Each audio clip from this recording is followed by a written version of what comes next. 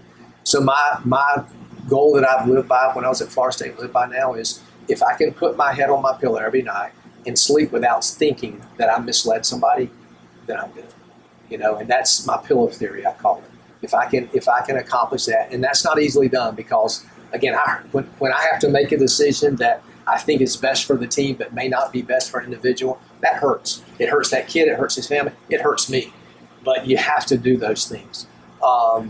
And you have to be strong enough as a coach and as a man to make those decisions. But I'm always honest. I try to always be honest with them. They're not going to understand sometimes, but at least in my mind and in my heart, I know I haven't misled a young man.